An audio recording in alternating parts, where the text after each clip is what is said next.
feature presentation. Here we go!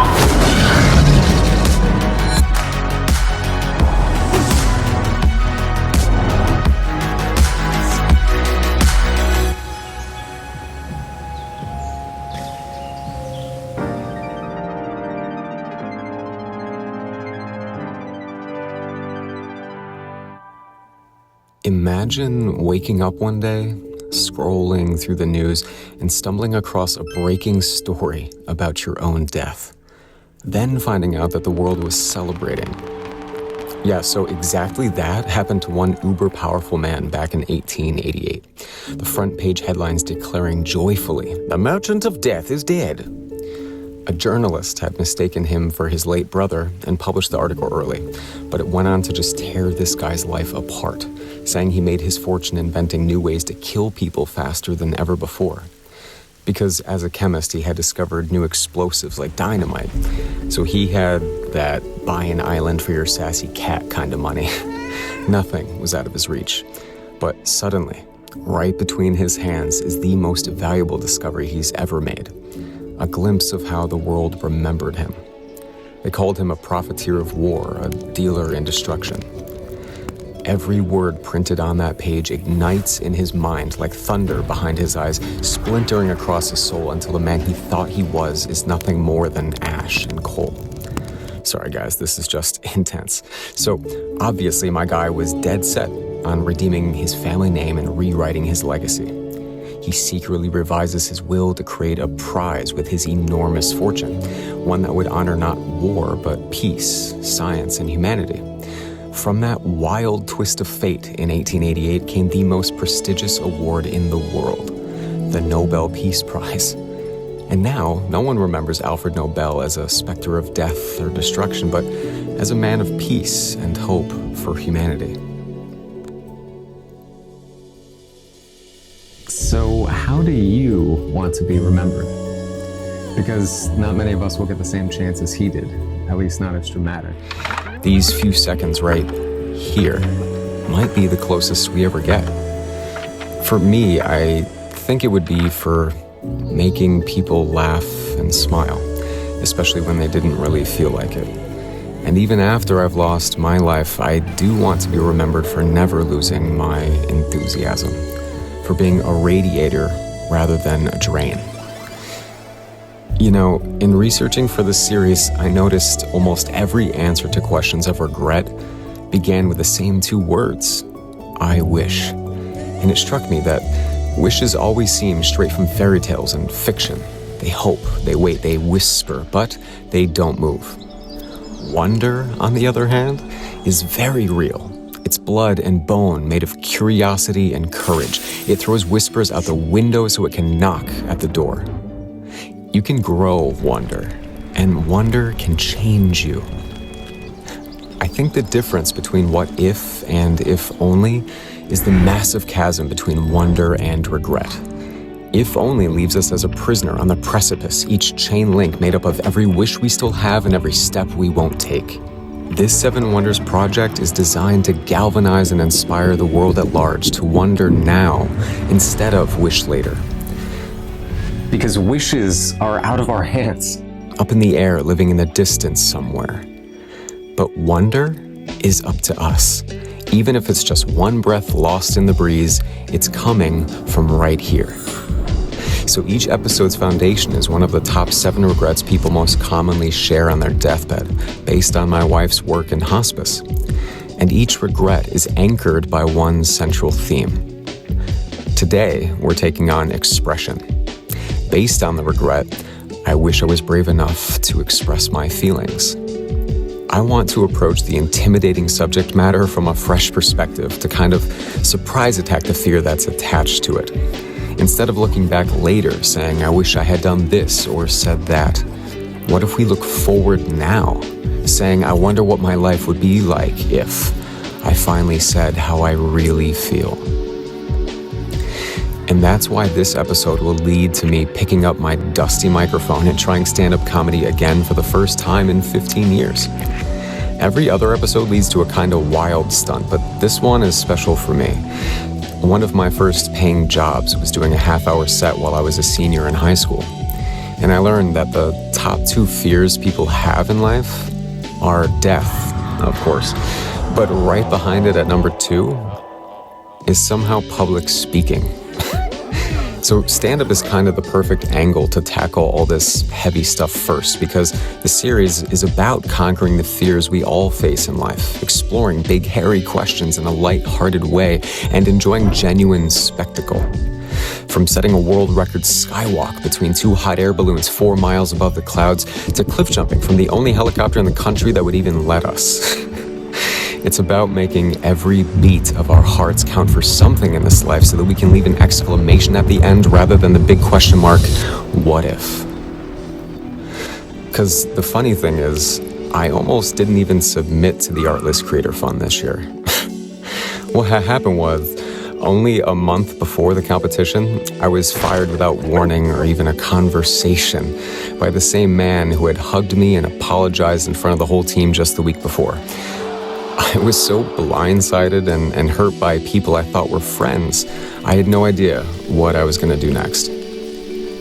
Then, digging through my 100,000 unread emails for projects, I stumbled across the Artlist email, buried deep on the day that everything was due. But I had to prepare for a tree planting event in my hometown with some friends from church, so I wasn't going to drop that. Because after so many years now, I was sure that if I put my spiritual life first, that everything would work out anyway.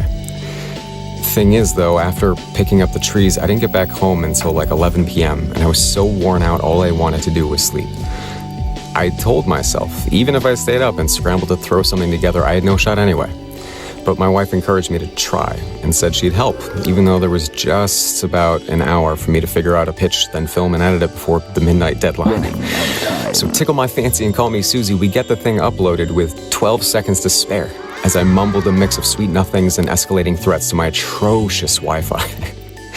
Not even a baker's dozen seconds later, and I'd never have known what I'd missed. I'd be so oblivious to what slipped right through my fingers that it wouldn't even register as a regret. And I'd been thinking a lot about regret because one day, about 7 months ago, I was flat on my back, counting down to my last breath.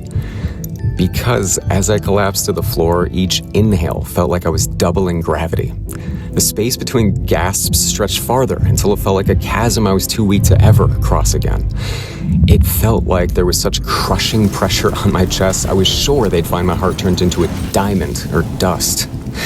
And before the panic collapsed into prayers, I remember thinking, well, so much for dying somewhere cool, like on a jet ski or surrounded by zombie Nazis shouting to my best friend Brad Pitt. There's many things. Save yourself. So yeah, this wasn't even the first time I'd been so close to the edge of eternity that I couldn't help but let go of my death grip on life and surrender to acceptance. In 2016, I was in the hospital for 3 months after my Crohn's disease torched my intestines so completely they had to cut some out of me and put me back together. I lost 25 pounds and I could hardly stand. My legs quivered like a scrappy chihuahua in the cold or something. Then after surgery, I got a blood clot in my leg and a hernia from the violent nausea of my medication. I had to learn to walk normal again. I never laughed the same since then. I realized even being in the orbit of death changes you. And for me, it started before I was even born. Both my dad and grandfather died of heart failure before my first heartbeat. My sister has a mechanical heart now, awaiting a transplant, and I had my own complications last year while working 100 hours a week for a year to finish my first feature film. So all that has made me hyper-aware of my own mortality. I'm 35 now, the same age as my grandfather when his heart failed. The same age my sister basically became Iron Woman. And since I've made it this far, I can't help but feel like I've been given some kind of time transplant. Because we get about 2 billion heartbeats in our lifetime. In that way, many of us are kind of time billionaires. But I've spent my first billion already, so this project is my just-in-case diary to explore the questions I've been asking since I was a kid. two words have basically fueled the perpetual engine of my childhood, still running strong now, and that's I wonder. And even with 100 million miles on that engine already, this series is a cheers to 100 million more. Because I'm trying to keep my inner child kinda like Rasputin. Impossible to kill.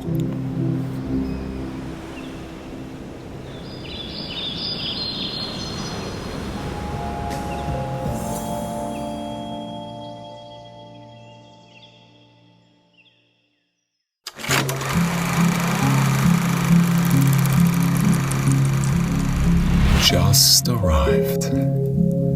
You meet your guide. You reach for warmth. You learn to cry. You wonder why. You learn to lie.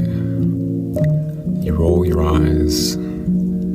Caught by surprise. You say your vows. You settle down. They let you go. She hugs you slow. Your grandpa now couldn't be more proud. Then she holds her chest. Doctors run some tests. You hold her hand. Don't understand. You'll make it through. We always do.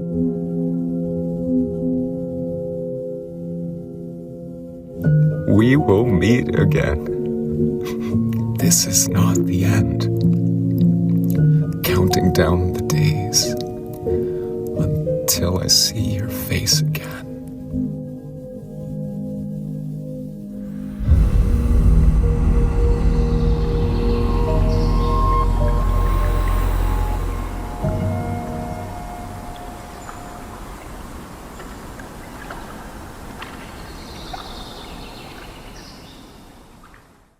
I actually got some tomatoes because I don't want you guys to get bored. So if you guys get bored, just throw these tomatoes at me here.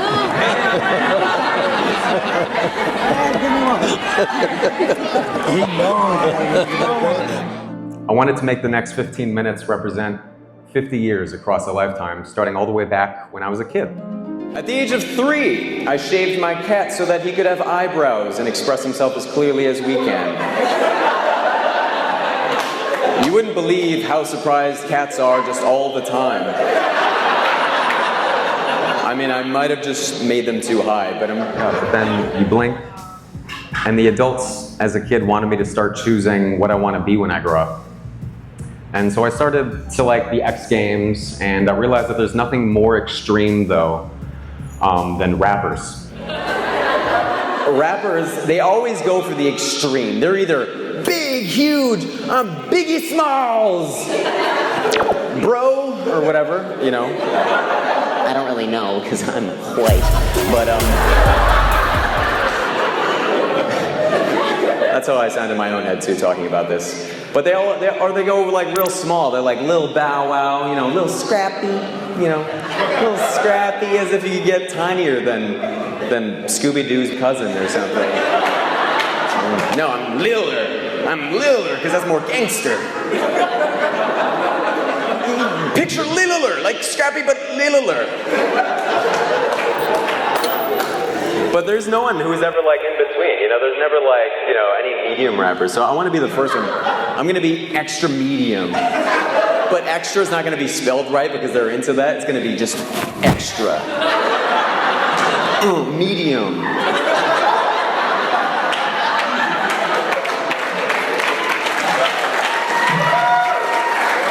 They would always be telling me what to do every single moment, just yelling at me. Just get money, go to the club, make it rain.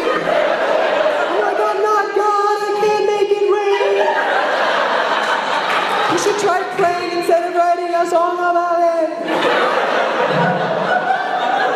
Just yelling at me, you know? Raise the roof, I'm scared of heights. Can we stay down here for the rest of the night? clap your hands, man. They get itchy when I do it for a long time.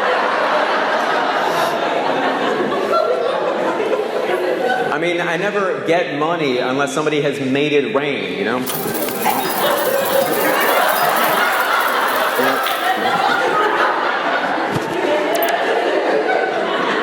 I'll get money. Make it rain all you want.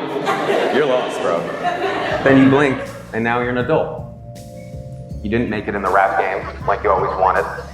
Instead, you're doing stand-up comedy in front of mostly dogs. That's probably the only version that works for them.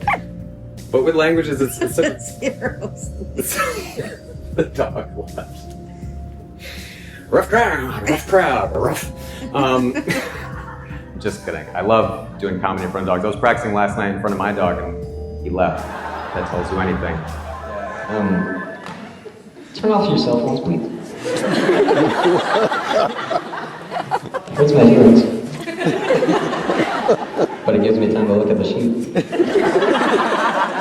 But then you blink, and you're married. And that summer job that you took at Lake Compounds becomes the first chapter in a brand new book that you've been writing for 18 years now. And that's why I'd like to introduce the one that is most hesitant to be here, and that is my lovely wife. Jackie, if you can stand up. No, you don't have to stand up there. She would be crushed. But she's back there in the darkness, like most of you. I'll give you a vibe of our relationship goals, okay? I'll say, you know, hey, have a great day, cutie. She'll say, don't tell me what to do. That's how today started anyway. Don't tell me what to do! That's my voice? Yeah. What voice do you want? Do you want Christopher Walken? No. Don't tell me what to do. No, it's going But to paint a picture of marriage, if nobody has any experience yet, I'd say first of all, it's like Monopoly. Because every space that she lands on is collect $200, and every space I land on is go to jail. Because the thing is, she keeps spending money on ridiculous things that we don't need. And her defense is, oh yeah, well let's ask the cat if she thinks her pants are obnoxious. Yeah. Takes a picture of the cat, shows the cat the picture. Speaking of rocket science, like, that's what we use to refer to something really difficult, you know? Like, it's not rocket science, man. You're like, I know, jerk. But like, what do rocket scientists refer to as being really hard, you know? They can't say it's not like, we do that every day. It's not like talking to girls, man. I mean, just think of it as geometry. You know, you gotta find your X in a love triangle. Because America, so we have some sayings that are really out there. I mean, for instance, there's this thing that we say when something's really easy. We say, you know, it's like stealing candy from a baby. But think about that. How did that become just common saying where people are like, yeah, I know exactly what you mean. Just last week, little Tommy, yeah, he had some candy and I was like, I'm kind of hungry. Give me that candy. Man, that was easy. I'm telling Dolores about this later this week. Dolores, you'll never guess where I got this candy from, a baby. It's the easiest thing ever. We should start talking about this for everything. I mean, can you imagine trying to explain that to like a foreigner, to like an immigrant, you know? A Russian guy, like, I don't understand. In my country, we give candy to baby. What are you doing taking candy from baby? Is this why America's streets are paved with gold from all the children's? Gosh, I go back to Mother Russia where we treat our children right. It's terrible. I'm ashamed to speak the English language, so for the rest of this, it's gonna be in German. You guys ready? Häagen-Dazs Volkswagen. Kindergarten, Häagen-Dazs again. Frankfurter. You know what I just said? I said I love you, Grandma. How would you know? You wouldn't know, because German is such an angry language. And I said it nice, too. Most of the time it's Häagen-Dazs Volkswagen. Grr. And grr means something. That's the love part. Grr. You'd never be able to tell. But I mean, I guess at this point you can tell. Sometimes my mind wanders like a unicorn who's allergic to rainbows or something. And you blink, and 50 years have gone by just like 50 minutes. And you start thinking about what's after this life? What does my time here even mean?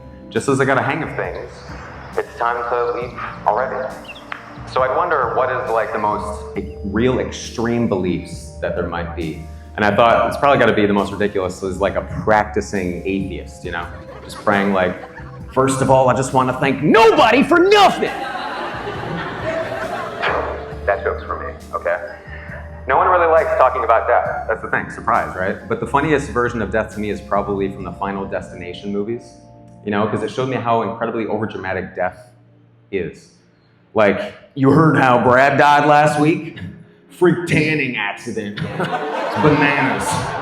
If you cheat death, according to these movies anyway, it comes back for you in the most extra way possible, like some crazy X or something. That's what happens when you sit here at 2 a.m. or looking at it, it's like, you're stupid, Dan, you're stupid. Then we score. See, it's You have to be able to really commit and do the whole thing. I like where this is going. You should do this one, but you have to... I should do this one? I like it. It's funny? I think it's funny. All right. So I figured death from movies has to have like a little demon team, you know? So that's just like, All right, here's what we're going to do. First, we need to arrange a tiny chihuahua/pug who unties his right shoelace before he steps on the escalator. And then we squish them, right? Well, no, Kyle, we can't always squish them. I mean, how many people have we done the unexpected bus thing? And squishing them, it gets old after a while. People are starting to notice the squish bus. Right, but this time I was thinking it won't be a bus again. This time it'll be an escalator squish. then the rest of the demon team starts chanting, Squish, squish, squish, squish. guys, I was gonna cut that joke last night. I was like, this is not working. It's brand new, but my wife insisted I keep that joke in here. So that one goes out to her. Sorry, Gam Gam. As we close, my grandma used to say, Daniel, you've got time. Don't worry about it. If you have regrets, I have regrets older than you. And as we arrive at the end of our 50 years and 15 minutes, I share what my Gigi told me when I was first starting stand-up. And she was getting used to the idea of what an open mic even is. And she said, yeah, she was a smoker, okay? Yeah, you know, seems like life's not much different from an open mic, it sounds like. Nobody asked me to be here, I just kind of showed up. And the only thing I can really try to do is make everyone smile for just a bit before my time is up and leave all you feeling a little bit better than you did before. So that's all from me, guys. I want to thank you so much for sharing this moment and enjoy the rest of the show. That's